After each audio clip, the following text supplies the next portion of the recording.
ഞാൻ കഴിഞ്ഞ വീഡിയോയിൽ പറഞ്ഞിട്ടുണ്ടായിരുന്നു ഈ 100 രൂപ കൊണ്ട് ഞാൻ തുടങ്ങാൻ പോവുകയാണെന്ന്. അതെ ഗൈസ്, ഞാൻ ഫുഡ് ബ്ലോഗിങ് തുടങ്ങുവാണ്. ഞാൻ ആദ്യം തന്നെ വന്നിട്ടുള്ളത് നമ്മളെ ട്രിവാൻഡ്രം പരുത്തിപ്പാറയുള്ള അനിയണ്ണൻ്റെ തട്ടുകടയിലാണ്. ഞാൻ ഇന്ന് നിങ്ങൾക്ക് പരിചയപ്പെടുത്തി തരാൻ പോണത് ആൽമരവും അനിയണ്ണനും.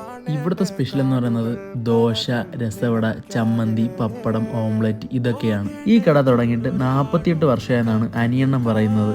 മുൻപ് ആ സിഗ്നലിൻ്റെ തൊട്ട് സൈഡിലായിട്ടായിരുന്നു കടയുടെ ലൊക്കേഷൻ. ഇപ്പോൾ ഉള്ളതെന്ന് പറയാൻ നമ്മളെ പരുത്തിപ്പാറ ആലിൻ്റെ നേരെ താഴെയാണ്.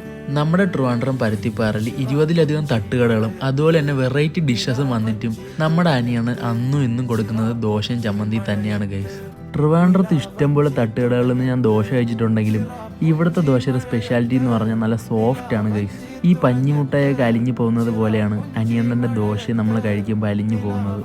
നമ്മളെ ക്രൂവിലുള്ള മിക്കവരും ഇവിടെ വന്നാണ് ദോശ കഴിക്കാറുള്ളത്. മേഘ ചേച്ചിക്ക് ഇവിടുത്തെ ദോശ ഭയങ്കര ഇഷ്ടമാണ് ഗൈസ്. അങ്ങനെ ഞാൻ മേഘ ചേച്ചിക്ക് കൂടി ഒരു പാർസൽ വാങ്ങിയിട്ടുണ്ട്. അത് നമുക്ക് നേരെ കൊണ്ട് മേഘ ചേച്ചിക്ക് കൊടുക്കാം. പിന്നൊരു കാര്യം, ഇവിടെ ഗൂഗിൾ പേ ഇല്ല, ക്യാഷ് മാത്രമേ അക്സെപ്റ്റ് ചെയ്യത്തുള്ളൂ. അപ്പം നിങ്ങളും വന്ന് ഈ ഫുഡ് സ്പോട്ട് ട്രൈ ചെയ്തോ ഗൈസ്. അപ്പം bye from Joy by Bijoy.